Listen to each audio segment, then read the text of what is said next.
बच्चों, welcome back to my YouTube channel learning student. तो कैसे हैं आप सभी लोग? आई होप आप सभी अच्छे होंगे और आपकी पढ़ाई भी जो है अच्छी चल रही होगी।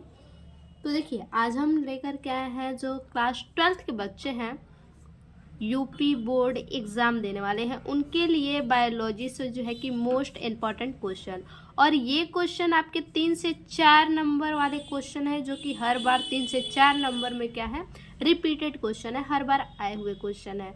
तो आपके पेपर जो है वो 23 फरवरी को है, ठीक है। तो आप जल्दी से इन सारे क्वेश्चन को पढ़ लीजिए, याद कर लीजिए, ठीक है।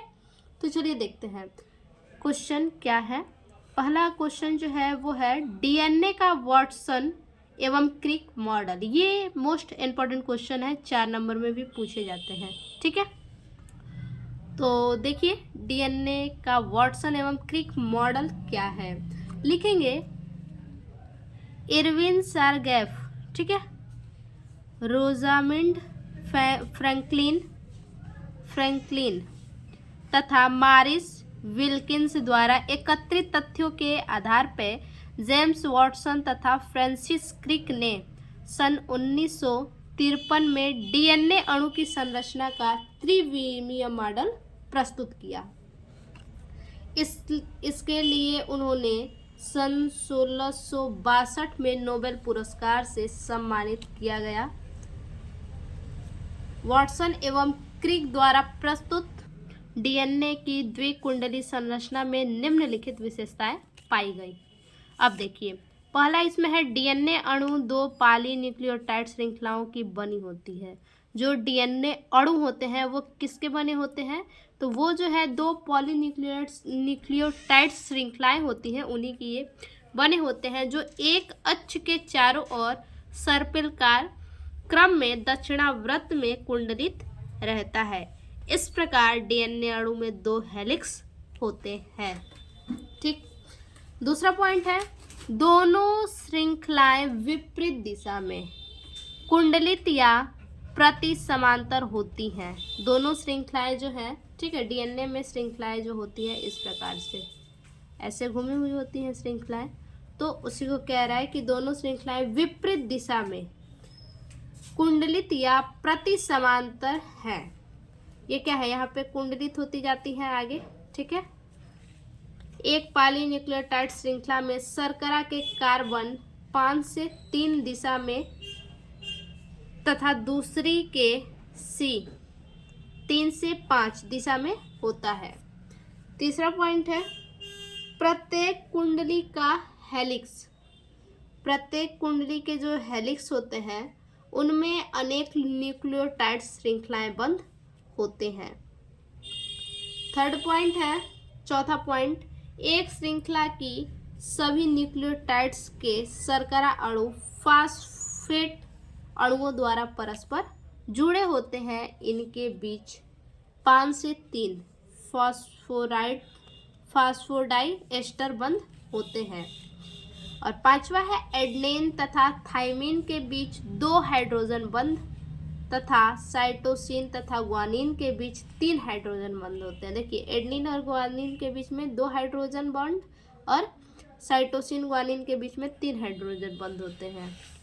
अगला है डीएनए के दोनों श्रृंखलाओं के बीच, यानी कि ये जो दोनों श्रृंखलाएं दिख रही हैं इनके बीच 20 एंगस्ट्रॉम यानी 2 nm की दूरी होती है। इनके बीच में कितनी दूरी होती है?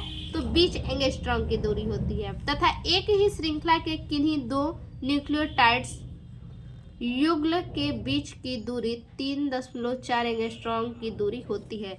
यानी यहाँ से यहाँ इन दोनों के बीच की दूरी कितनी होती है? 3.4 एंगस्ट्रॉम होती है। और अगला पॉइंट है कुंडलिनीकरण के कारण डीएनए अणु की पूरी लंबाई में दीर्घ खांचे तथा लघु खांचे होती हैं। तो देखिए, इसका जो है कि संरचना भी आपको करने होते हैं, तो उसका संरचना देखते हैं। देखिए, ये है डीएनए की संरचना। डीएनए डबल हेलिक्स डीएनए है, ठीक। ये क्या है? 5 है और ये क्या है? 3 है। और यहाँ पे थाइमिन, एडेनिन, साइटोसिन, ग्वानिन, ठीक है। फिर से यहाँ पे साइटोसिन ग्वानिन ऐसे ही क्या होते हैं, इनके बीच में हेलिक्स होते हैं। देखिए इसी तरह से आपको क्या करना है, फिगर को आपको बिल्कुल इसी प्रकार से बनाना है। तो आप इसका जो है स्क्रीनशॉट अगर लेना चाहें तो आप इसके स्क्रीनशॉट भी ले लीजिए। अब हम देखेंगे अगला क्वेश्चन क्या है। नेक्स्ट क्वेश्चन है डीएनए फिंगर प्रिंटिंग या डीएनए अंगुली छापी। ठीक है, डीएनए फिंगर प्रिंटिंग क्या होता है, डीएनए अंगुली छापी उसी को भी कहते हैं। देखिए मनुष्यों में मिलने वाले क्षार अनुक्रम लगभग 99.9% समान होते हैं। शेष डीएनए के अनुक्रम में मिलने वाली अंतर व्यक्ति विशेष के समलक्षणीय रूप आकार को निर्धारित करते हैं। यदि किसी व्यक्ति का उद्देश्य दो व्यक्तियों या किसी जनसंख्या के लोगों के बीच आनुवंशिक विभिन्नता पता लगाना हो तो सदैव डीएनए का अनुक्रम ज्ञात करना होगा। इन व्यक्तियों के डीएनए अनुक्रम के मध्य तुलना करने हेतु डीएनए अंगुली छापी एक त्वरित विधि है। अब जरा समझिएगा इसको, कह रहा है कि मनुष्यों में मिलने वाले क्षार अनुक्रम लगभग 99.9% समान होते हैं। यानी मनुष्यों में मिलने वाले जो क्षार अनुक्रम होते हैं वो लगभग सभी मनुष्यों में जो है 99.9% क्या होते हैं, बिल्कुल समान होते हैं। लेकिन शेष डीएनए जो होते हैं 99.9 के अलावा जो शेष डीएनए होते हैं उनके अनुक्रम में मिलने वाली अंतर व्यक्ति विशेष के समलक्षणिक रूप आकार को निर्धारित करती है। यानी कि 99.9% के अलावा जो शेष डीएनए अनुक्रम मिलने वाले होते हैं उनमें जो है अंतर व्यक्ति में क्या है, अंतर दिखाई देता है।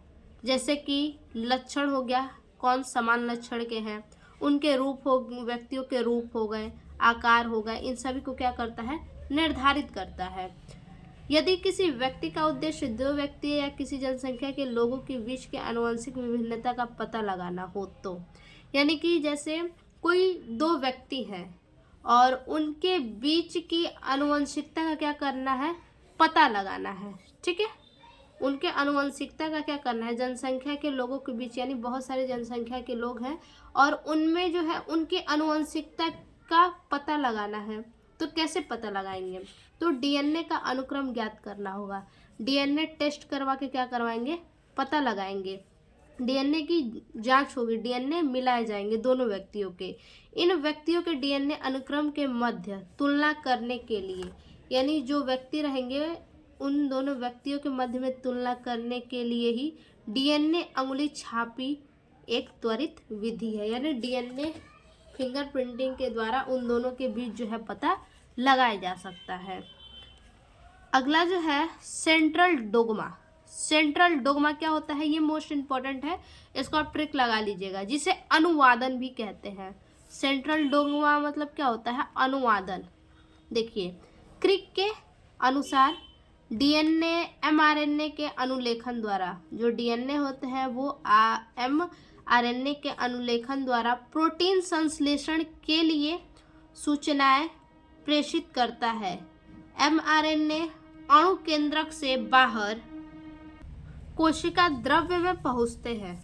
ठीक है, कहाँ पहुंचते हैं, कोशिका द्रव्य में पहुंचते हैं। उसके बाद एमआरएनए में, एमआरएनए का मतलब क्या होता है, मैसेंजर आरएनए जिसे कहते हैं। ठीक है, तो एमआरएनए क्या है, अणु केंद्रक से बाहर कोशिका द्रव्य में पहुंचते हैं, अणु केंद्रक के बाहर कोशिका द्रव्य में पहुंचते हैं। उसके बाद मैसेंजर आरएनए में न्यूक्लियोटाइडों के क्रम का एमिनो अम्लों के क्रम के रूप में अनुवाद होता है। ठीक है, एमआरएनए में जो न्यूक्लियोटाइड होते हैं तो न्यूक्लियोटाइड के क्रम का, जो न्यूक्लियोटाइड के क्रम होते हैं उनके एमिनो अम्लों के क्रम के रूप में अनुवाद होता है। इसे सूचनाओं का एक दिशीय प्रवाह या सेंट्रल डोग्मा कहते हैं। जैसे देखिए डीएनए में क्या होते हैं, एमआरएनए, मैसेंजर आरएनए, और मैसेंजर आरएनए जो है अनुवादन करता है किसका, प्रोटीन का। ठीक है, तो ये हो गए जो है कि सेंट्रल डोग्मा या फिर अनुवादन। अगला है लुई पाश्चर का प्रयोग। लिखेंगे फ्रांस के एक प्रसिद्ध वैज्ञानिक लुई पाश्चर ने एक फ्लास्क को शर्करा के घोल तथा यीस्ट के पाउडर से आधा भरा और फ्लास्क की गर्दन को गर्म करके एस के आकार हंस की गर्दन में मोड़ दिया और फ्लक्स के घोल को खूब उबाला, जिससे फ्लक्स की सारी हवा एस नली से बाहर निकल गया। उन्होंने देखा कि बहुत दिनों तक भी इस फ्लक्स में रखा घोल न तो सड़ा ही और न ही उसमें किसी प्रकार के जीव उत्पन्न हुए। क्या कह रहा है कि जो लुईस पाश्चर थे वो क्या किए, फ्लक्स को शर्करा के घोल तथा यीस्ट के पाउडर से आधा भरा, यानी क्या है, एक कोई फ्लक्स ले लेते हैं और इसमें क्या करेंगे, इस फ्लक्स में जो है क्या चीज़, शर्करा का क्या हो गया, घोल हो गया और यीस्ट का पाउडर हो गया, यीस्ट पाउडर, और इससे जो है पाउडर से क्या किया, इसको आधा भर दिया, ये बिल्कुल, और फ्लक्स की गर्दन को गर्म करके, और इसके गर्दन को क्या किया, वो उन्होंने गर्म किया और गर्म करके एस के आकार हंस की गर्दन में मोड़ दिया, यानी इस प्रकार से, इस प्रकार से देखिए, इस प्रकार से क्या किया, गर्दन को मोड़ दिया एस के आकार में, एस के आकार हंस की गर्दन में मोड़ दिया और फ्लक्स के घोल को खूब उबाला, और नीचे से क्या करेंगे, इसको जो है नीचे से हीट करेंगे, ठीक है, क्या करेंगे, नीचे से जो है कि आग जला के इसको हीट करेंगे। अब देखिए यहाँ से ये हीट होगा, गर्म करके एस के आकार हंस की गर्दन में मोड़ दिया और फ्लक्स को घोल को खूब उबाला, जिससे फ्लक्स की सारी हवा एस नली के बाहर निकल गया। क्या करेंगे, इस आग से क्या करेंगे, इसको बहुत खौलाया और खौलाकर इतना खौलाया कि इस नली से क्या हुआ, गैस जितने भी थे वो बाहर निकल गए। उन्होंने देखा बहुत दिनों तक इस फ्लक्स में रखा घोल न तो सड़ा ही और न ही उसमें किसी प्रकार के जीव उत्पन्न हुए, और जब इसमें से गैस निकल गया तो इसको क्या किए, वो बहुत दिनों तक रख दिए, और बहुत दिनों के बाद देखे जब इस फ्लक्स में जो रखा हुआ घोल था ना ही सड़ा और ना ही उसमें किसी प्रकार के जीव उत्पन्न हुए। यद्यपि यह मुड़ी हुई नली के द्वारा वायु के सीधे संपर्क में था, यानी ये जो मुड़ी हुई नली थी इसी की वजह से ये क्या था, इसमें जो रखा सामान था वो क्या था, वायु के संपर्क में था सीधा। देखिए अब आपको क्या करना है, फिगर बनाना है इसी प्रकार से। इसमें क्या है, ईस्ट शुगर सॉल्यूशन है और यहाँ पे बर्नर है, इसको हीट किया जा रहा है। स्वान नेक फ्लैक्स, इसको क्या किया है, हंस की गर्दन की तरह मोड़ दिया है और इसमें से क्या निकल रहा है, जितने भी गैस थे वो निकल गए।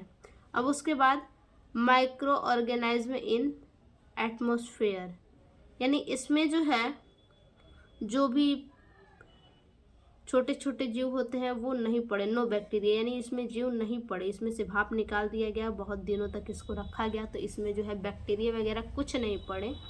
ब्रोकन नेट, और इसको क्या किया, इसके गर्दन को फिर तोड़ दिया और इसमें क्या है, वायु जाने लगा। तो ये क्या था, बैक्टीरिया जो था इसमें, ये इसके गर्दन को तोड़ दिया तो इसमें क्या है, एयर जाने लगा, यानी हवा जाने लगा, और जब हवा जाने लगा इसमें तो बैक्टीरिया क्या हुआ, इसमें उपस्थित हो गए। यही क्या है, लुई पाश्चर का प्रयोग है। अब इसके आगे देखते हैं। इसका कारण यह है कि मुड़ी हुई नली द्वारा वायु तो फ्लक्स में प्रवेश कर जाता है, परंतु वायु में उपस्थित बैक्टीरिया तथा अन्य सूक्ष्मजीव नली में ही फंस जाते हैं। यानी कि ये जो नली आपको दिख रही है इसके द्वारा तो वायु इसमें जाता है, लेकिन जो बैक्टीरिया जाता है वो इसी नली में क्या होता है, फंस जाता है, अंदर तक नहीं जा पाता है।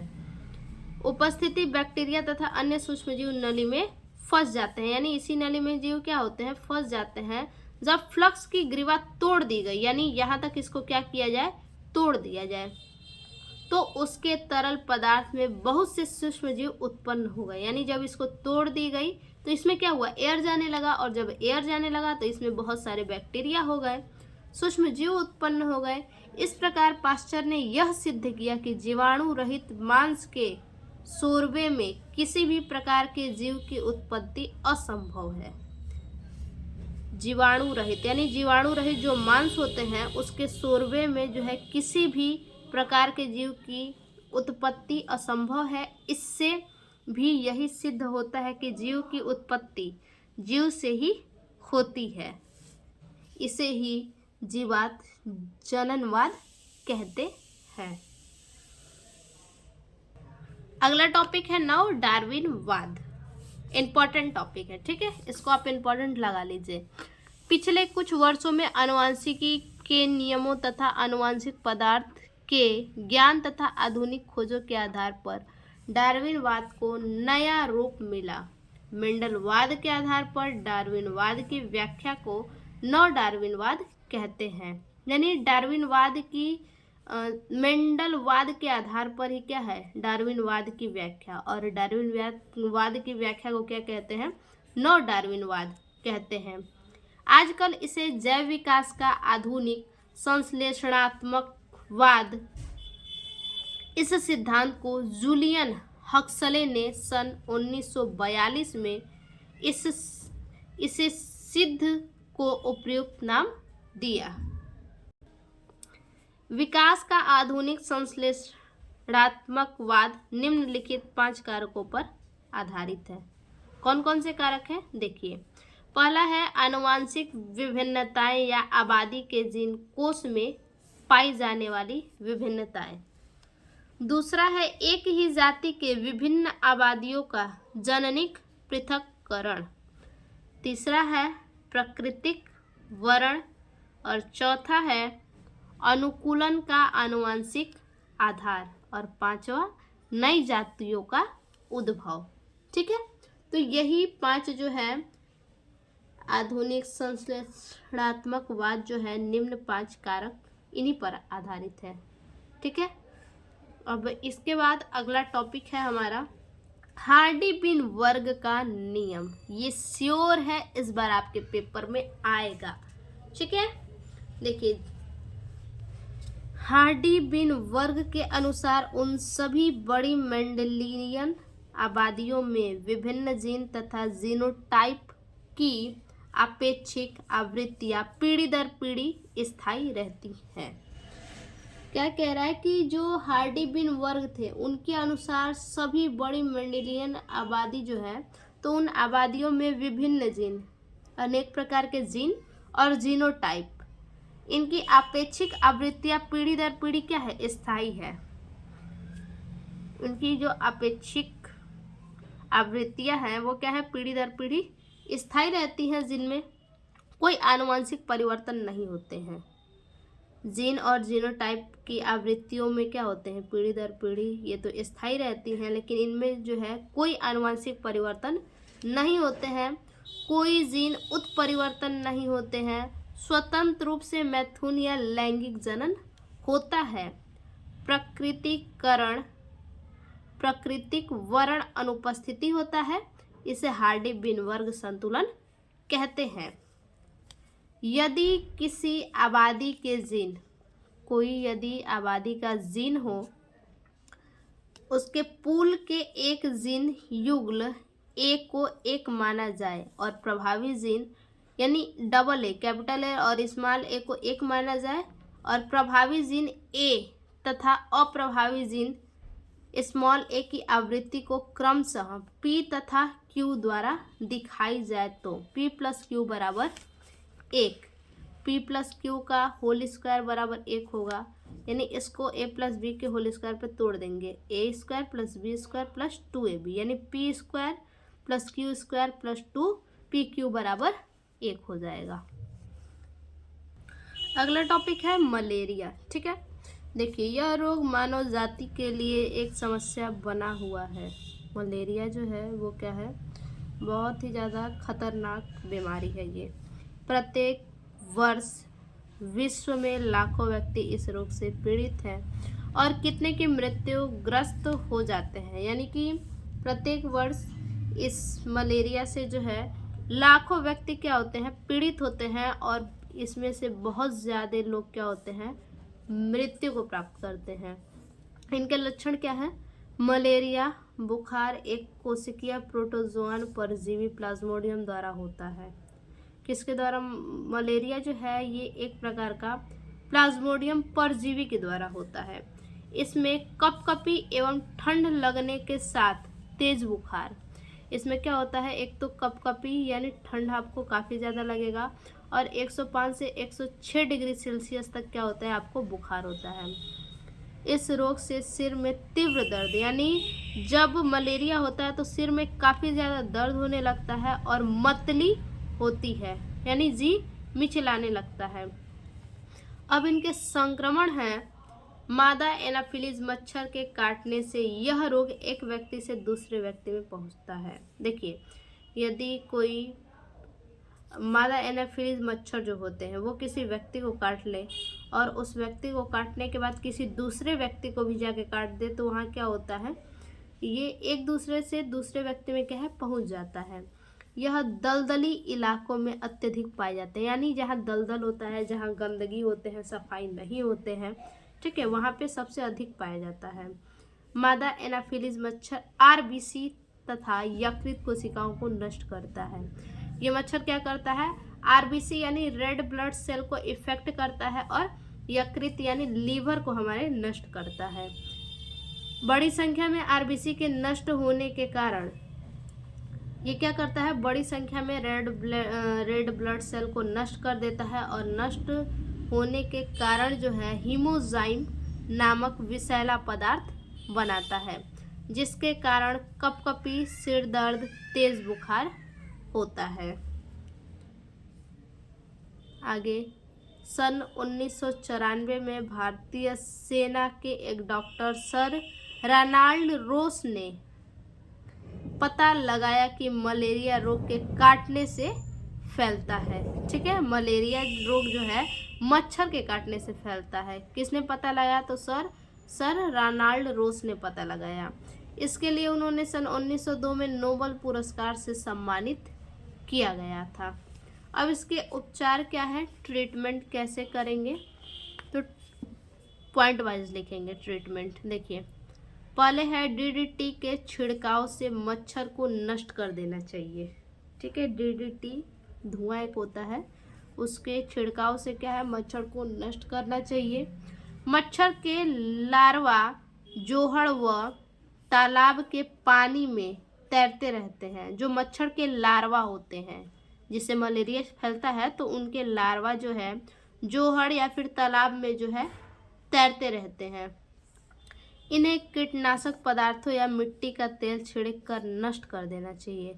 इन्हें कैसे नष्ट करेंगे, या तो आप कीटनाशक पदार्थ छिड़किए, उसका छिड़काव कीजिए, या फिर मिट्टी का तेल छिड़क कर इसको नष्ट कीजिए। उसके बाद है मलेरिया के उपचार के लिए प्राइमोक्विन, क्लोरोक्विन औषधियों का सेवन करना चाहिए। अगला है स्टेम कोशिकाएं। स्टेम कोशिकाएं क्या होती हैं? देखिए, स्टेम कोशिकाएं अविशोषित तथा अभिन्नित कोशिकाएं हैं, जिनमें माइटोसिस द्वारा अर्धसूत्री द्वारा माइटोसिस यानी अर्धसूत्री विभाजन की सीमित क्षमता होती है। ठीक है, अर्धसूत्री विभाजन की क्या होती है, सीमित क्षमता होती है इनमें। जो बहुकोशिकीय जीवों में पाए जाने वाले, बहुकोशिकीय जो जीव होते हैं उनमें पाए जाने वाले विभिन्न प्रकार की कोशिकाओं में विभेदित होने की क्षमता भी रखती है। स्टेम कोशिकाएं कल्चर माध्यम में विभाजित होकर संख्या में वृद्धि करते हैं। जो स्टेम कोशिकाएं होती हैं वो कल्चर माध्यम में विभाजित होती हैं और विभाजित होकर संख्या में वृद्धि करते हैं और उत्तक में स्थानांतरित हो जाती हैं। आगे है स्टेम कोशिकाओं के प्रकार। देखिए, स्तनधारियों में स्टेम कोशिकाएं दो प्रकार की होती हैं। जो स्तनधारी होते हैं उनमें स्टेम कोशिकाएं कितने प्रकार की होती हैं? दो प्रकार की होती हैं। पहला है भ्रूणीय स्टेम कोशिकाएं। भ्रूणीय स्टेम कोशिकाएं, अब ये क्या है, तो ये जो है ये कोशिकाएं ब्लास्टोसिस के आंतरिक सेल से प्राप्त होता है। भ्रूणीय स्टेम कोशिकाएं कैसे प्राप्त होता है, तो ब्लास्टोसिस्ट के आंतरिक सेल से प्राप्त होता है। और दूसरा है वयस्क स्टेम कोशिकाएं। वयस्क स्टेम कोशिकाएं विभिन्न ऊतकों में पाई जाने वाली बहुशतक कोशिकाएं होती हैं। जो वयस्क स्टेम कोशिकाएं होती हैं ये विभिन्न ऊतकों में पाई जाती है और इनमें बहुशतक कोशिकाएं होती हैं, बहुत सारी कोशिकाएं होती हैं। इन कोशिकाओं के विभाजन से बनी कोशिकाएं वयस्क ऊतकों की मरम्मत के लिए उपयोग में आती है। अगला टॉपिक है कैंसर। कैंसर क्या होता है? देखिए, कैंसर एक अति पीड़ादायक रोग है। ठीक है, कैंसर जो है एक अति पीड़कदायी यानी बहुत ही ज़्यादा पीड़ा देने वाला रोग है, जिससे प्रतिवर्ष लाखों व्यक्ति कालग्रस्त हो जाते हैं। प्रतिवर्ष क्या होते हैं, लाखों की संख्या में व्यक्ति जो है उनकी मृत्यु हो जाती है। कैंसर के कारण कोशिका विभाजन अनियंत्रित हो जाता है। कैंसर के कारण जो कोशिकाएं होती हैं, यानी जब हमारे बॉडी में कोशिकाएं क्या होंगी, अनियंत्रित कोशिकाओं का विभाजन जो है अनियंत्रित होगा तो वो क्या होती है, गांठ बना लेती हैं, जिसे क्या कहते हैं, कैंसर कहते हैं।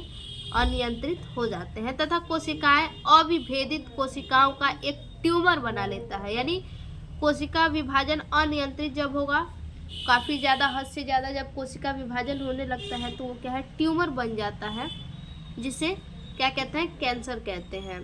ट्यूमर दो प्रकार के होते हैं। सुदम ट्यूमर। सुदम ट्यूमर क्या है, इस प्रकार के ट्यूमर संयोजी ऊतक में बंद रहता है। सुदम ट्यूमर जो है वो संयोजी ऊतक में बंद रहता है तथा एक ही स्थान पर रहते हैं। सुदम ट्यूमर एक ही स्थान पर होते हैं। और दुर्दम ट्यूमर क्या है, इस प्रकार के ट्यूमर की कोशिकाएं रुधिर तथा लसिका के साथ संचित होकर शरीर के अन्य भागों में ट्यूमर बनाती हैं। यानी इस प्रकार की दुर्गम ट्यूमर जो होती हैं, इनकी कोशिकाएं जो है रुधिर, ब्लड और लसिका के साथ क्या होती हैं, संचित हो जाती है। ब्लड और लसिका, रुधिर और लसिका के साथ इनकी कोशिकाएं, दुर्दम ट्यूमर की कोशिकाएं जो हैं रुधिर और लसिका के साथ मिल जाती हैं और मिलकर शरीर के अन्य भागों में क्या करती हैं, ट्यूमर बनाती हैं। इस प्रकार की कोशिकाओं द्वारा अन्य भागों में फैलने की क्रिया को मेटास्टेसिस कहते हैं। अब जो है इसके कारण देख लेते हैं कि ट्यूमर यानी कैंसर होने के क्या कारण हैं। कैंसर के कारण धूम्रपान। धूम्रपान के द्वारा कैंसर कैसे होता है, देखिए, सिगरेट बीड़ी पीने से फेफड़ों में कैंसर हो जाता है। जो लोग सिगरेट बीड़ी पीते हैं उनके फेफड़ों में क्या होते हैं, कैंसर होते हैं। इससे मुख, गले तथा लैरिंक्स में भी होने की संभावना बढ़ जाती है। ठीक है, धूम्रपान करने से जो है जो मुख यानी मुंह होते हैं, गले होते हैं और लैरिंक्स होते हैं, यहाँ भी संभावना बढ़ जाते हैं कैंसर होने के। दूसरा है तंबाकू चबाना। सुपारी तथा तंबाकू चबाने से मुख का कैंसर होता है। सुपारी और तंबाकू चबाने से मुंह में कैंसर होते हैं। अपने देश में अधिक संख्या में मुख के कैंसर का एकमात्र यही कारण है। ठीक है, अगर जिसके भी मुख में क्या है, जिसके मुंह में कैंसर हुआ है तो उसका एक ही कारण है, क्या चीज़, तंबाकू चबाना। वो व्यक्ति क्या करता है, तंबाकू चबाता है, तभी उसको मुंह में कैंसर हुआ है। उसके बाद है रसायनों का प्रयोग। अनेक रसायन शरीर में कैंसर उत्पन्न करते हैं। रसायन क्या करते हैं, शरीर में कैंसर उत्पन्न करते हैं। ये निकोटीन, कैफीन, कोयला, गाड़ी में से निकले धुएं आदि से हो सकते हैं। जो निकोटीन नामक एक पदार्थ होता है जो कि नशीला पदार्थ है। कैफीन भी क्या है, नशीला पदार्थ है। कोयला, गाड़ी में से निकले धुएं, इन सभी से भी हमें जो है कि कैंसर हो सकते हैं। उसके बाद है क्षतिग्रस्त भाग तथा चोट। शरीर के किसी भाग के अधिक समय तक क्षतिग्रस्त रहने से भी कैंसर हो सकते हैं। ठीक है। शरीर के किसी भी भाग में अगर कोई भाग अधिक समय तक क्षतिग्रस्त है तो वहाँ भी कैंसर हो सकता है। जैसे देखिए, दांत का कुछ भाग टूट जाने पर वह लगातार जीभ को उत्तेजित करता रहता है।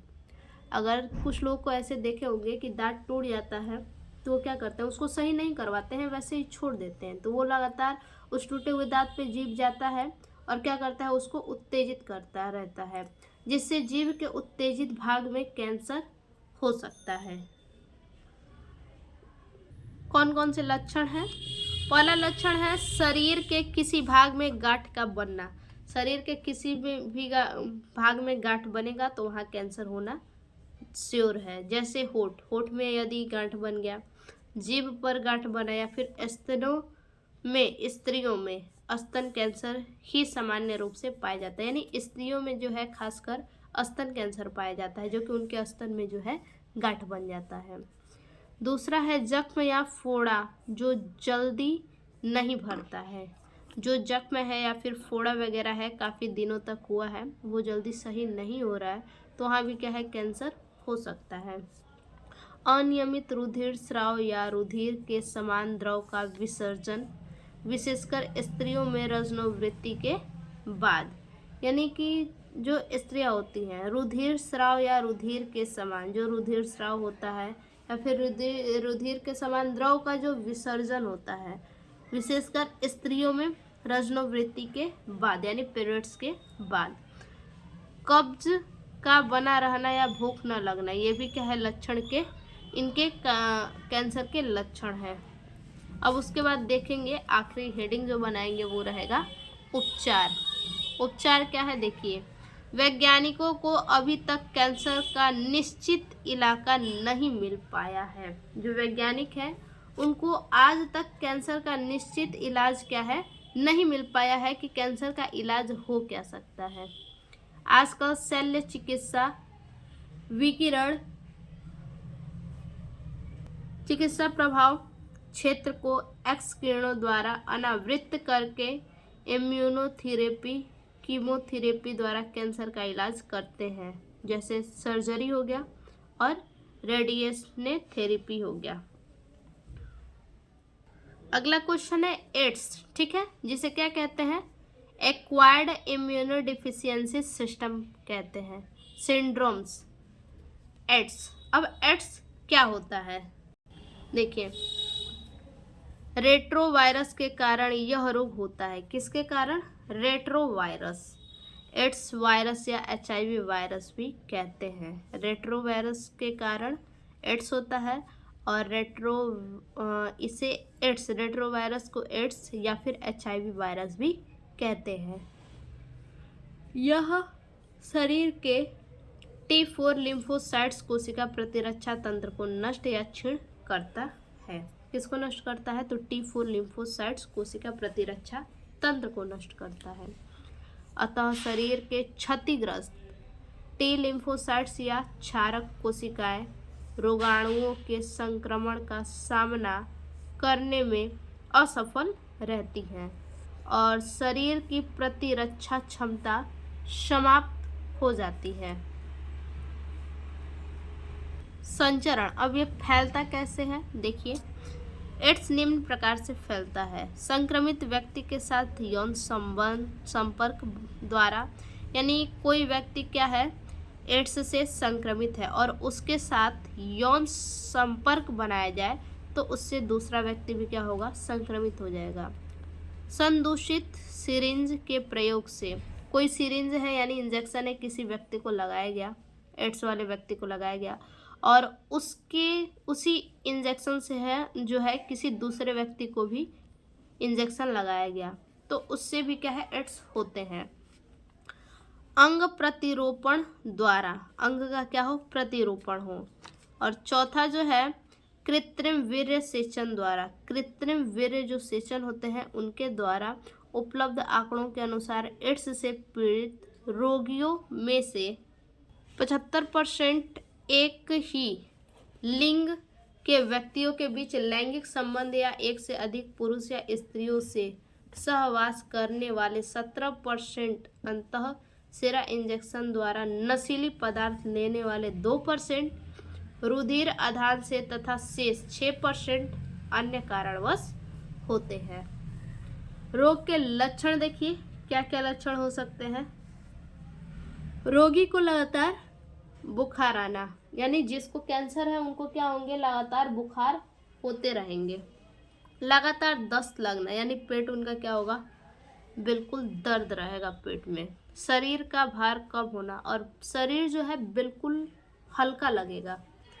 लसिका गांठों में सूजन आ जाना, जहाँ पे गांठें हुई हैं वहाँ पे सूजन आ जाता है। रात्रि में पसीना आना, और रात में जो है पसीने आएंगे। अब आगे देखेंगे रोग जनकता, रोग के जनक किस प्रकार से। एड्स का रोग विषाणु जनित रोग है। किस प्रकार का रोग है, तो विषाणु जनित रोग है। विषाणुओं द्वारा उत्पन्न अन्य रोगों की तरह एड्स का भी उपचार नहीं है, किंतु इस विषाणु में विशेष बात यह है कि यह मनुष्य के प्रतिरक्षा तंत्र को नष्ट कर देती है। इसके उपचार है, इस रोग के उपचार के लिए कोई निवारण नहीं है।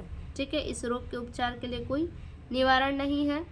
एक बार यह रोग होने पर, यदि एक बार कैंसर हो जाए तो उसके बाद व्यक्ति का बचना असंभव है। कैंसर होने के बाद किसी भी व्यक्ति का बचना क्या है, बिल्कुल असंभव है, नामुमकिन है।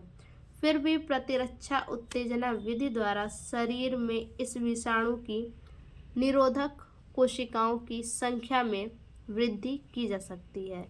इसके लिए आजकल एजिडोथाइमिडिन नामक औषधि का प्रयोग किया जाता है। ठीक है, कौन से औषधि का, तो एजिडोथाइमिन नामक औषधि का प्रयोग किया जाता है।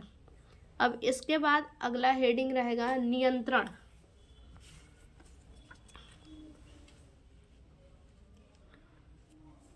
लोगों को एड्स के घातक परिणामों की सूचना देनी चाहिए। इंजेक्शन लगाने वाली सिरिंज को एक बार प्रयोग के बाद फेंक देनी चाहिए। देखिए अगला क्वेश्चन है क्या, बायोगैस। बायोगैस कई गैसों का मिश्रण है जिसमें सर्वाधिक मात्रा मेथेन की होती है। बायोगैस में सबसे अधिक कौन सी गैस होती है, तो मेथेन गैस होती है। यह सूक्ष्म जीवों के द्वारा पैदा होती है। सूक्ष्म जीव यानी छोटे छोटे जो जीव होते हैं। सेलुलोज निर्मित पदार्थों पर अवायवीय जंतुओं की क्रिया से CO2 तथा H2 के साथ साथ मेथेन भी बड़ी मात्रा में उत्पन्न होती है। इन जीवाणुओं का मेथेनोजन नाम से जाने जाते हैं। ये जो जीवाणु होते हैं इसे किस नाम से जाने जाते हैं, तो मेथेनोजन के नाम से जाने जाते हैं। मेथेनोबैक्टीरिया इनमें से एक है। ठीक है, इनमें से मेथेनोबैक्टीरिया भी क्या है, एक है। ये जीवाणु अवायवीय वातावरण के गाढ़े कीचड़ में मिलते हैं। इसका विवरण वाहित मल उपचार में किया जाता है। इसका विवरण किस में होता है, तो वाहित मल के उपचार में होता है। जो गाढ़े कीचड़ होते हैं, जो गंदे पदार्थ होते हैं, उन्हें वाहित मल कहते हैं। ये जीवाणु पशुओं के आंत तथा पशुओं के गोबर में भी प्रचुर मात्रा में मिलते हैं। यानी जो छोटे छोटे जीवाणु होते हैं वो पशुओं के आंत में होते हैं और कहाँ होते हैं, पशुओं के गोबर में प्रचुर मात्रा में मिलते हैं। ये जीवाणु सेलुलोज के ऊपर क्रिया करके उसे तोड़ देती है। और ये जीवाणु क्या करते हैं, सेलुलोज के ऊपर क्रिया करते हैं और क्रिया करके जो है उसे तोड़ देते हैं। अतः इससे उत्पन्न ज्वलनशील गैस को बायोगैस या गोबर गैस कहते हैं। जो इससे उत्पन्न यानी जो गैस बनते हैं वो जो है ज्वलनशील गैस होता है। ठीक है, और इस ज्वलनशील गैस को बायोगैस या फिर गोबर गैस कहते हैं। अब इसकी संरचना आप कैसे करेंगे उसको देखिए। इसका संयंत्र टैंक 12 से 15 फीट गहरा होता है। इसमें अपशिष्ट संग्रहित तथा गोबर की करदम भरी जाती है। यानी 12 से 15 फीट क्या होता है, काफ़ी ज़्यादा गहरा होता है। ठीक है, 12 से 15 फीट क्या होता है, गहरा होता है। इसमें अपशिष्ट संग्रहित यानी अपशिष्ट यानी अपशिष्ट, अपशिष्ट जैसे गोबर, इसमें क्या होते हैं अपशिष्ट संग्रहित किए जाते हैं और गोबर की कर्दम भरी जाती है। कर्दम के ऊपर एक संचल ढक्कन रखते हैं और इसके ऊपर क्या रहेगा, एक ढक्कन रहेगा। संचल ढक्कन रखते हैं। सूक्ष्म जीव के क्रिया के कारण टैंक में गैस का निर्माण होता है, यानी इसमें जो रखा गया है पदार्थ कर्दम और क्या चीज़ अपशिष्ट पदार्थ जो रखा गया है, तो इसको क्या किया गया, ढक के रख दिया गया। तो इसमें क्या होंगे, जब ढक के रख दिया गया तो इस टैंक में क्या होंगे, गैस का निर्माण होगा, गंदे गैस का निर्माण होगा जो कि गंदा स्मेल करेगा और ढक्कन ऊपर उठता है और ये ढक्कन क्या होगा, हल्का हल्का ऊपर उठेगा गैस की वजह से। इस संयंत्र में एक निकास होता है। इसमें क्या होता है, एक निकास होता है, यानी बाहर निकलने के लिए एक निकास होता है जो पाइप से जुड़ा होता है, यानी इसी में से कहीं से क्या है, पाइप से जुड़ा होगा। इसी पाइप की सहायता से गैस वितरण होता है, यानी जो गैस यहाँ से पाइप निकले होते हैं, इसी पाइप से क्या होता है, गैस का वितरण होता है। उपयोग के बाद कर्दम दूसरे निकास द्वार से बाहर कर दी जाती है। जब इसका उपयोग कर लिया जाता है तो इसको क्या है, बाहर कर दिया जाता है, जिसको खाद के रूप में खेतों में उपयोग किया जाता है। यानी इसमें अब जो अपशिष्ट पदार्थ बचते हैं गैस के अलावा, तो उसका उपयोग कहाँ किया जाता है, तो खाद के रूप में खेतों में किया जाता है इसका उपयोग। आगे है, हमारे देश में भारतीय कृषि अनुसंधान संस्था तथा खादी एवं ग्रामीण उद्योग आयोग इसको प्रोत्साहित कर रहे हैं। इस गैस का उपयोग प्रकाश तथा खाना बनाने में किया जाता है। ठीक है, और इसका फिगर देख लीजिए आप, इसका फिगर यही है, किस प्रकार से आप फिगर बनाएंगे।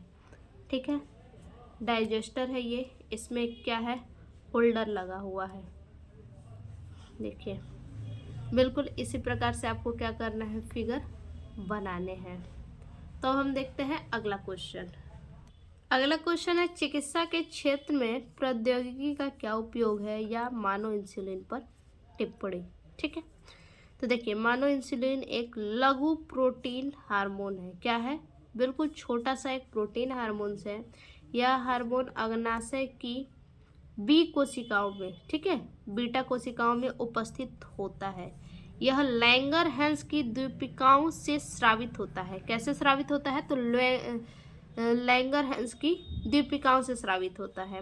यह रुधिर में ग्लूकोज की मात्रा को नियंत्रित करता है।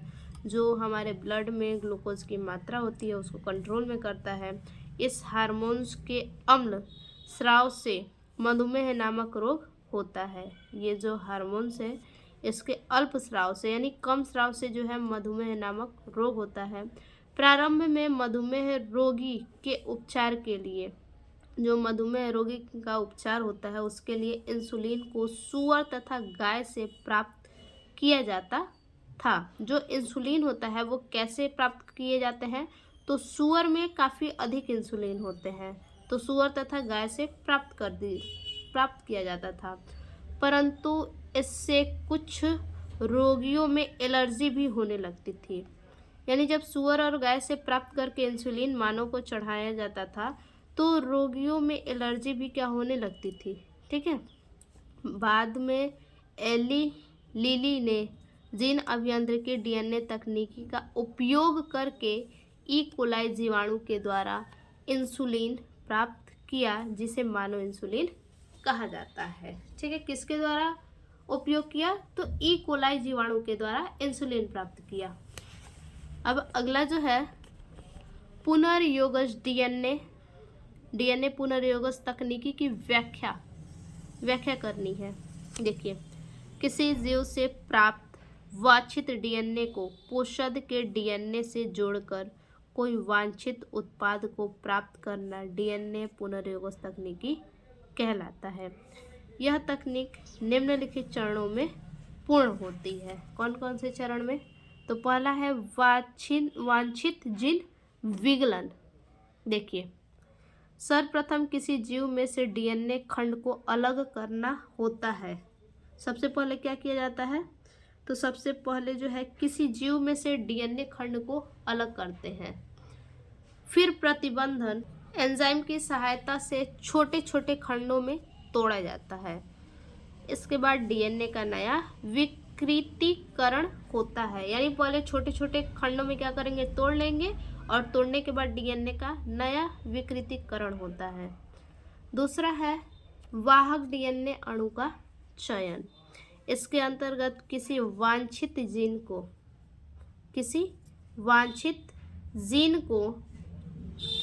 किसी अन्य जीव के साथ डीएनए खंड को जोड़कर पुनर्योगज डीएनए का निर्माण करते हैं।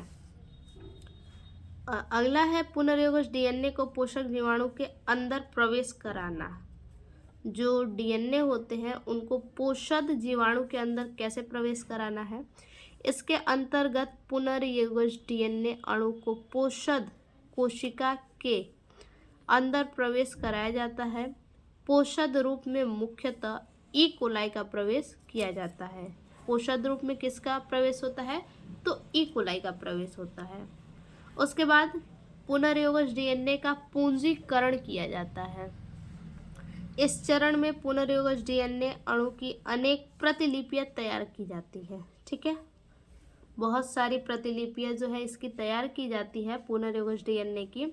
इसमें जीवाणु के अंदर पुनर्योगज डीएनए अणु का बार बार द्विगुणन करके अनेक प्रतिलिपि तैयार करता है। और उसके बाद है पांचवा स्टेप जो है वो है पुनर्योगज डीएनए से उत्पाद प्राप्त करना। इसके अंतर्गत पुनर्योगज डीएनए अणु से विजातीय जीन उत्पाद प्राप्त किया जाता है। ठीक, देखिए अगला क्वेश्चन है रोग क्या है, रोग के प्रकार लिखिए। तो लिखेंगे जब शरीर किसी कार्य को सुचारू रूप से करने में असमर्थ होता है, यानी हमारा शरीर जो है किसी कार्य को नहीं कर पाता है, करने में असमर्थ होता है, तो इस दशा को क्या कहते हैं, रोग कहते हैं। यानी हमारे बॉडी में कुछ कमजोरी है, कोई दिक्कत है, तभी तो हम किसी कार्य को नहीं कर पा रहे हैं, उसे ही हम क्या कहते हैं, रोग कहते हैं। तथा रोग फैलाने वाले कारक को रोग जनक कहते हैं। रोग के प्रकार देखिए, प्रकार रोग मुख्यतः दो प्रकार के होते हैं। कौन कौन से, एक होता है जन्मजात जिसे वंशागत रोग कहते हैं। ठीक है, यानी वंशागति होती है, वो अनुवंशिकी। ऐसे रोग जो जन्म से ही रहते हैं, और पीढ़ी दर पीढ़ी वंशागत होते हैं, ऐसे रोग को जन्मजात रोग या वंशागत रोग कहते हैं। ठीक है, जैसे हीमोफीलिया और वर्णांधता।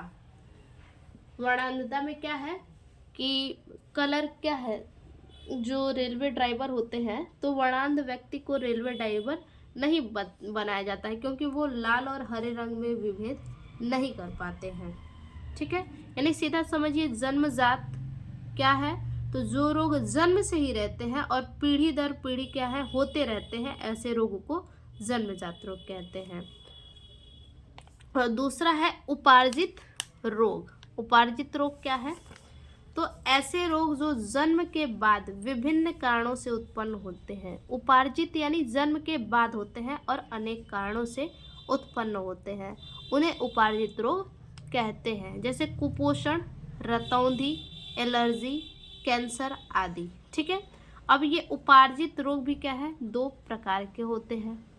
कौन कौन से, देखिए, तो पहला है संक्रामक रोग। ठीक है, उपार्जित रोग में पहला होगा संक्रामक रोग और दूसरा जो होगा वो असंक्रामक रोग। संक्रामक रोग क्या है, ऐसे रोग जो एक व्यक्ति से दूसरे व्यक्ति में पहुंचता है संपर्क में आने से, उसे ही क्या कहते हैं, संक्रामक रोग। ऐसे रोग जो एक व्यक्ति से दूसरे व्यक्ति में पहुंचता है, तो एक व्यक्ति से दूसरे व्यक्ति में कैसे पहुंचेगा, संपर्क में आने से ही पहुंचेगा। जैसे किसी संक्रमित किसी व्यक्ति को क्या है, एलर्जी वगैरह है, तो बताइए अब उसके साथ क्या करेंगे, खाएंगे, पिएंगे, उठेंगे, बैठेंगे, तो जाहिर सी बात है आपको भी होगी ही होगी।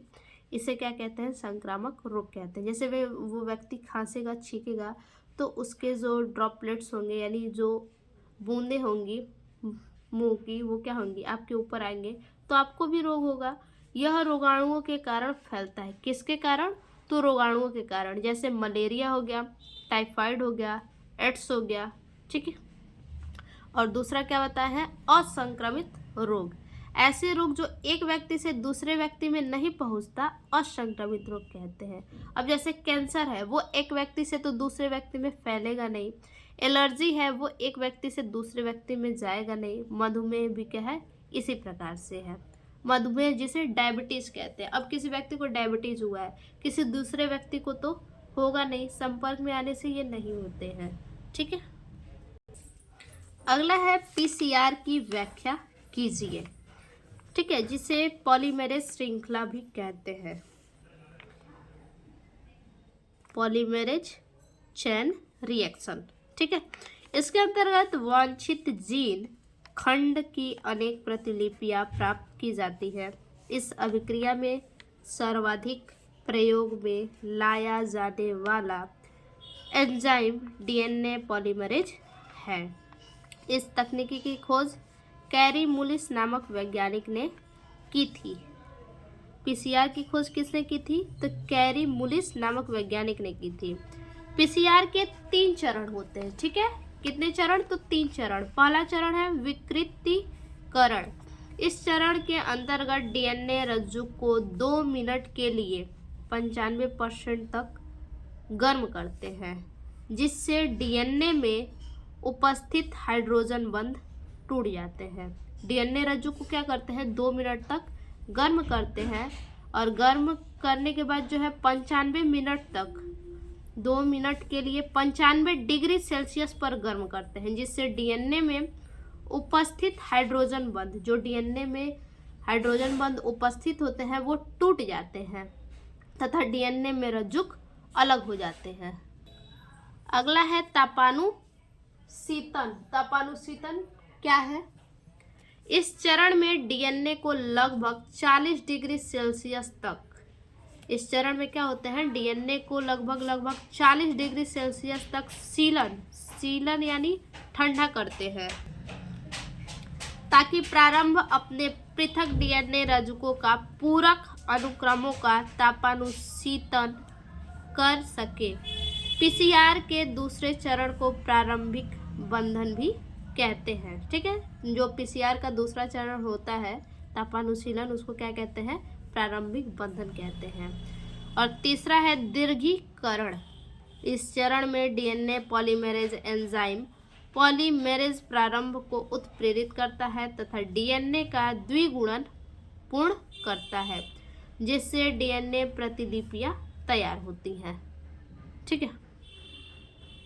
देखिए अगला है वाहित मल। क्या है, वाहित मल के उपचार के विभिन्न चरण लिखिए।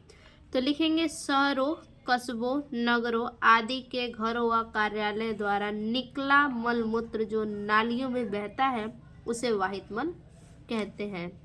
इनमें अनेक सूक्ष्म जीव होते हैं जो मनुष्य के विभिन्न प्रकार के रोगों जैसे टाइफाइड, हैजा, पेचिस आदि उत्पन्न करते हैं। देखिए जो शहर है, कस्बा है, नगर है, वहाँ पे क्या है, जो घर कार्यालय है, उनके द्वारा जो मल मूत्र निकलता है, उन घरों, शहरों, कस्बों, नगरों के द्वारा जो भी मल मूत्र निकलता है वो कहाँ बहता है, तो नालियों में बहता है। उसे ही क्या कहते हैं, हम वाहित मल कहते हैं। इसमें अनेक प्रकार के क्या होते हैं, सूक्ष्म जीव यानी बैक्टीरिया होते हैं, और इससे जो है विभिन्न प्रकार के रोग हो सकते हैं। जैसे टाइफाइड होता है गंदगी से ही, हैजा हुआ, पेचिस हुआ, ये सभी क्या होते हैं, गंदगी से, वाहित मल से ही होते हैं। वाहित मल उपचार के चरण। प्रथम चरण क्या है, वाहित मल के उपचार के प्रथम चरण जो है, इस चरण में मुख्यतः बड़े बड़े कणों को भौतिक क्रियाओं जैसे अवसादन, निस्यंदन आदि के द्वारा अलग किया जाता है। सर्वप्रथम तैयार किए हुए कूड़े को निस्यंदन द्वारा अलग किया जाता है। इसके कणों का अवसादन के द्वारा अलग किया जाता है तथा इसे द्वितीयक उपचार में भेज दिया जाता है। उसके बाद दूसरा जो चरण है, इस चरण में सूक्ष्म जीवों में जैसे आक्रोमोबैक्टर, जागलिया आदि का उपयोग किया जाता है। ये जीवाणु अपघटन करते हैं तथा शैवाल उनसे उत्पन्न CO2 का प्रकाश संश्लेषण में उपयोग करता है तथा प्रकाश संश्लेषण में उत्पन्न O2 जल को दूषित होने से बचाती है। और तीसरा चरण जो है, इस चरण में रासायनिक विधि द्वारा N2 तथा P नाइट्रोजन और फास्फोरस लवण का उर्णन किया जाता है जो एक प्रदूषण के रूप में कार्य करते हैं। फिर इस जल को नदियों झरनों में छोड़ दिया जाता है। अगला है अल्कोहल के सेवन से होने वाले हानिकारक प्रभाव तथा इससे बचने के उपाय लिखिए। तो देखिए, अल्कोहल के कुप्रभाव क्या होंगे। इससे व्यक्ति के अंदर हिंसक प्रवृत्ति आ जाती है, यानी उसके अंदर क्या होता है, हिंसक प्रवृत्ति, यानी गलत वो काम करने लगता है। अल्कोहल यानी जब वो अल्कोहल ले लेता है तो वो उल्टा सीधा कामें करने लगता है, उल्टा सीधा बातें बोलने लगता है। इसके अधिक सेवन से श्वसन घात यानी सांस लेने में दिक्कत, हृदय घात, हार्ट बीट करने में दिक्कत, कोमा तथा व्यक्ति की मृत्यु भी हो सकती है। गर्भावस्था के दौरान महिलाओं द्वारा इसका सेवन करने पे गर्भ पर प्रतिकूल प्रभाव पड़ता है, यानी जो महिला गर्भ धारण की है और वो अल्कोहल का सेवन करे तो उसके गर्भ पर जो है प्रतिकूल प्रभाव पड़ता है। और अगला जो है, अल्कोहल का अधिक सेवन करने के कारण व्यक्ति में अकेलापन, यानी जो व्यक्ति अधिक अल्कोहल का सेवन करता है वो अक्सर क्या रहता है, अकेले रहना चाहता है। व्यक्तिगत स्वच्छता में कमी, यानी कि स्वच्छता से वो नहीं रहता है। सोने की आदत, बहुत ज़्यादा उसमें सोने की आदत हो जाती है। मित्रों से बिगड़ते संबंध, और वो क्या करता है, दोस्तों से, मित्रों से क्या है, संबंध को अपने बिगाड़ता है, यानी कि उसकी जो प्रवृत्ति होती है, आदतें होते हैं, वो सभी के सभी खराब हो जाते हैं, लक्षण उत्पन्न हो जाते हैं। अल्कोहल के उपचार क्या है, बच्चों का लालन पालन उच्च स्तर का होना चाहिए। ठीक है, अगर आपको अल्कोहल से उपचार करना है तो बच्चों का लालन पालन जो है उच्च स्तर का होना चाहिए। प्रत्येक बच्चे को अनावश्यक दबाव से बचाना चाहिए। बच्चों को कुसंग से दूर रखना चाहिए। ठीक है, यानी बुरी आदतों से उसे दूर रखना चाहिए। नशीली पदार्थों का आदी होने पर, यानी कोई ऐसा नशीला पदार्थ हो जिसका वो आदी हो, तो मनोवैज्ञानिकों के संपर्क से सलाह लेना चाहिए, जो क्या है, फिजियोलॉजिस्ट है, साइकोलॉजिस्ट है। ठीक है, अगला है अमीबिया पेचिस के कारक, लक्षण तथा बचाव के उपाय लिखिए। कारक देखिए, यह रोग एंट अमीबा हिस्टोलिका नामक प्रोटोजोआ द्वारा होता है। कैसे होता है, तो एंट अमीबा हिस्टोलिका नामक प्रोटोजोआ है, उसी के द्वारा होता है। इस रोग में आंत्र व पाचन तंत्र प्रभावित होता है। इस रोग में जो आंत होता है और पाचन तंत्र होते हैं वो क्या होते हैं, प्रभावित होते हैं। यह रोग घरेलू मक्खियां द्वारा होता है। अमीबिया पेचिस कैसे होता है, तो जो मक्खियां होती हैं वो नदी नालों पे बैठती हैं और उसके बाद क्या करती हैं कि आपके भोजन पे आके बैठती हैं, आपके शरीर पे आके बैठती हैं, तो क्या होता है, उससे बैक्टीरिया फैलता है, जिसके कारण क्या होता है कि अमीबिया पेचिस होते हैं। लक्षण इसके हैं पेट में दर्द, जैसे देखिए कोई मक्खी वगैरह है वो नदी नाले पे बैठ रही है, वाहित मल पे बैठ रही है, और वो कहाँ आ गई, आपके भोजन पे बैठ गई, और आप उस भोजन को क्या कर रहे हैं, खा रहे हैं, या फिर आपके हाथ वगैरह पे बैठ गई, तो उस हाथ से अपने भोजन को खा रहे हैं, तो वो क्या होगा, आपके बॉडी में जाएगा, तो पेट में दर्द होगा ही। रक्त के साथ दस्त होना, ठीक है, रक्त के साथ क्या होगा, दस्त होगा। मल के साथ श्लेष्मा का आना। अब इसके बचाव क्या है, देखिए, दूषित जल व भोजन का सेवन न करना। अगर आपको बचना है अमीबिया पेचिस से तो दूषित जल और भोजन से आप बचें। खुले में कहीं पे भी समोसा, चाट, फुल्की, ये सब आप मत खाइए, क्योंकि जहाँ भी ये सब होता है वहाँ अगल बगल आप देखेंगे वहाँ गंदगी रहेगी ही रहेगी। जल को उबालकर व छान कर पीना। जल को क्या करना चाहिए, उबाल कर पीना चाहिए। फल व सब्जियों को धोकर खाना चाहिए। फल व सब्जियों को आप गर्म पानी में क्या कीजिए, धुल दीजिए, उसके बाद आप खाइए। अगला है डेंगू बुखार, जिसे हड्डी तोड़ बुखार भी कहते हैं। ठीक है, तो डेंगू बुखार का रोगजनक कारक, लक्षण व बचाव लिखिए। देखिए कारक क्या है, डेंगू बुखार फ्लेवी वायरस के द्वारा होता है। किसके द्वारा? फ्लेवी वायरस के द्वारा होता है। यह रोग मादा एडिस इजिप्टी मच्छर के काटने से होता है। मादा एडिस इजिप्टी मच्छर के काटने से होता है, जिसमें प्लेटलेट्स प्रभावित होता है। क्या होता है? जो प्लेटलेट्स होते हैं वो काफ़ी ज़्यादा घट जाते हैं। देखते होंगे जिसको डेंगू बुखार हो जाते हैं उसको जो है प्लेटलेट्स चढ़ाए जाते हैं। सबसे ज़्यादा डेंगू बुखार में प्लेटलेट्स क्या होते हैं? प्रभावित होते हैं। जोड़ों जोड़ों में दर्द होने लगते हैं। अब लक्षण क्या है? जोड़ों में तीव्र दर्द। जोड़ों में क्या होंगे? दर्द होंगे। हाथ का पैर का जोड़ा हुआ यहाँ क्या होगा? जोड़ों में दर्द होगा। पेशियों में जकड़न, पेशियों में क्या होंगे? जकड़न होंगे। और सिर में क्या होगा? दर्द होगा, बिल्कुल बुखार के साथ। अब इसके बचाव कैसे करेंगे? देखिए बचाव के उपाय, साफ सफाई पर विशेष ध्यान देना चाहिए, मच्छरदानी का उपयोग करना चाहिए। अगला क्वेश्चन है लैमार्कवाद को समझाइए। लैमार्कवाद क्या है? लैमार्कवाद में 2 सिद्धांतों का समावेश किया गया है। ठीक है, अंगों का उपयोग व अनुप्रयोग सबसे पहले देखेंगे। लैमार्क के अनुसार कोई भी जीव प्रकृति में जिस अंग का अच्छित क्षमता के साथ उपयोग करता है उस अंग का अधिक विकास व वृद्धि होता है। यानी लैमार्क का कहना था कि कोई भी जीव प्रकृति में जिस अंग का अच्छी क्षमता के साथ उपयोग करता है, कोई भी जीव हो, इस प्रकृति में कोई भी जीव हो जिस अंग का, किसी भी अंग का अधिक क्षमता के साथ उपयोग करता है उस अंग का अधिक विकास व वृद्धि होती है। यानी हम जिस अंग का अधिक उपयोग करेंगे उसका विकास अधिक होगा और वृद्धि भी अधिक होगी, तथा जिस अंग का उपयोग नहीं होता है, यानी जिस अंग का उपयोग हम नहीं करेंगे उसका विकास धीरे धीरे विलुप्त हो जाता है। ठीक है, उसका विकास नहीं होगा वो, बल्कि धीरे धीरे विलुप्त हो जाता है। उपार्जित लक्षणों की वंशागति, देखिए लैमार्क के अनुसार उपार्जित लक्षणों की वंशागति के लिए इन्होंने क्या समझाया? कहा कि लैमार्क के अनुसार, लैमार्क ने कहा कि प्रत्येक जीव अपने जीवन काल में जिस वातावरण में रहते हैं, कोई भी जीव हो अपने पूरे जीवन काल में जिस वातावरण में भी रहता है उसके प्रभाव से अनेक लक्षण उपार्जित करता है। ठीक है, उसके प्रभाव से अनेक लक्षण वो पाता है।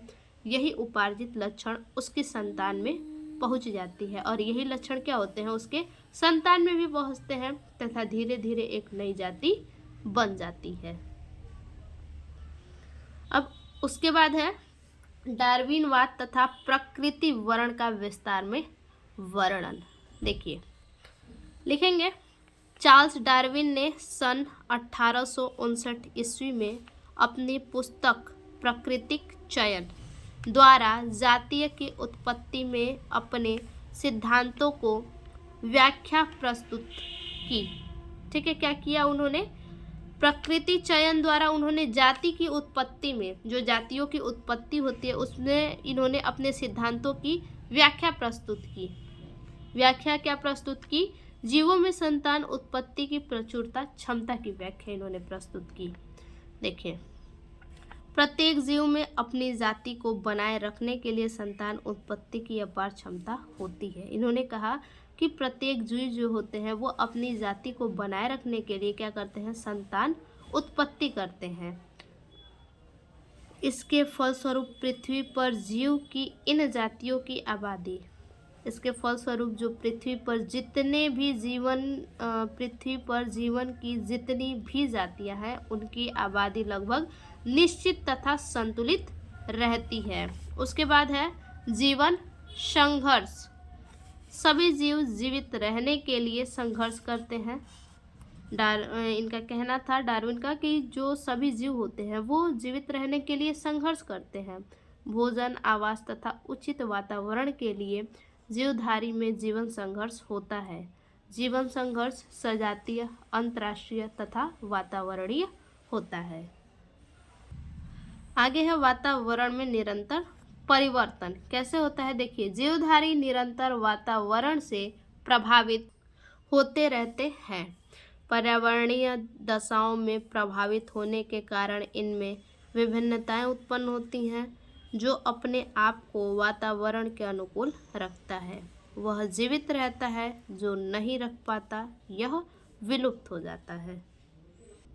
अगला है आनुवंशिक कूट क्या है, इसकी विशेषताएं लिखिए। आनुवंशिक कूट नाइट्रोजन क्षारों का वह अनुक्रम होता है जिसमें प्रोटीन अणु के संश्लेषण की सूचना उपस्थित होती है। समझिए इसको, आनुवंशिक कूट नाइट्रोजन क्षारों का क्या होता है, अनुक्रम होता है, जिसमें इस अनुक्रम में क्या होता है, प्रोटीन अणु के संश्लेषण की सूचना जो है उपस्थित होती है। 3 न्यूक्लियोटाइड का वह समूह अनुक्रम जो विशिष्ट अमीनो अम्लों का निर्माण करता है उसे कोडान कहते हैं।